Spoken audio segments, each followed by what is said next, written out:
بسم اللہ الرحمن الرحیم۔ السلام علیکم ورحمۃ اللہ وبرکاتہ۔ ڈیلی انسپریشن ٹی وی میں آپ کو خوش آمدید کہتے ہیں۔ معزز ناظرین، کچھ لوگ ماہ رمضان میں جنابت کی حالت میں سحری کرنے کو ناجائز سمجھتے ہیں اور کہتے ہیں کہ ناپاکی کی حالت میں روزہ رکھنا گناہ ہے۔ ماہ رمضان ہے، یہ مہینہ رحمتوں اور برکتوں کا مہینہ ہے، یعنی یہ مہینہ مغفرت کا مہینہ ہے۔ ماہ رمضان میں اکثر یہ سوال پوچھا جاتا ہے کہ کیا ہم ناپاکی کی حالت میں سحری کر سکتے ہیں یا ناپاکی کی حالت میں روزہ رکھنا جائز ہے یا نہیں؟ رمضان المبارک میں جنبی حالت میں سحری کرنا کیسا ہے؟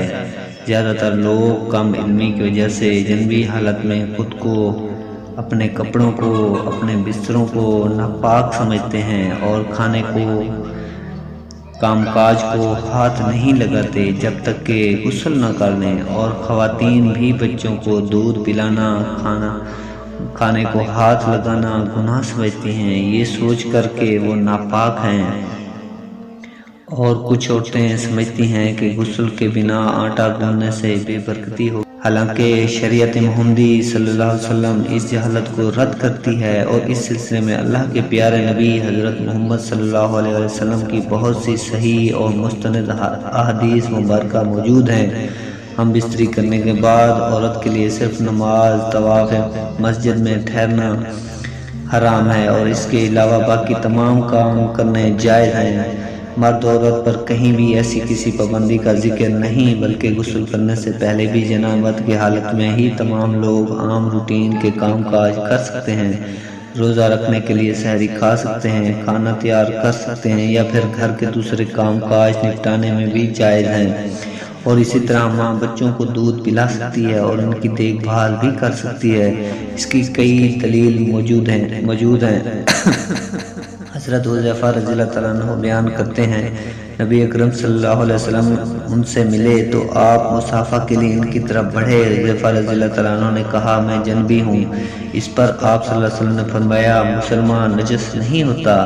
اسی طرح ایک حدیث پاک بخاری کی حدیث نمبر 283 میں ہے، جس میں حضرت ابو ہریرہ رضی اللہ تعالیٰ عنہ فرماتے ہیں کہ ایک دفعہ میں حالت جنابت میں ہونے کی وجہ سے حضور کریم صلی اللہ علیہ وسلم کے سامنے ہونے کے باوجود بھی ان سے نہ ملا، جس پر حضور اکرم صلی اللہ علیہ وسلم نے فرمایا کہ مسلمان ہرگز ناپاک نہیں ہوتا۔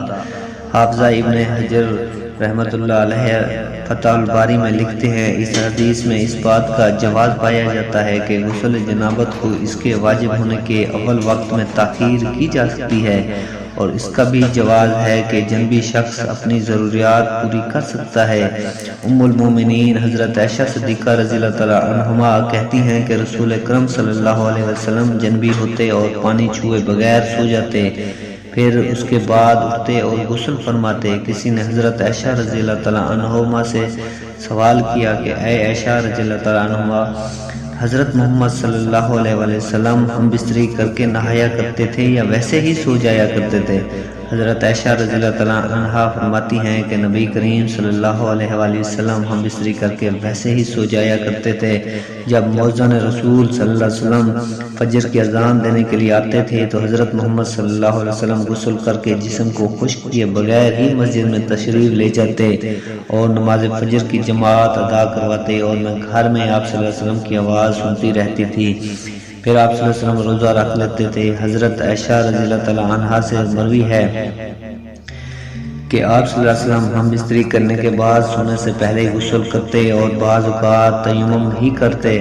روایت ہے کہ رسول اللہ صلی اللہ علیہ وسلم جنابت کی حالت میں سو لیا کرتے تھے۔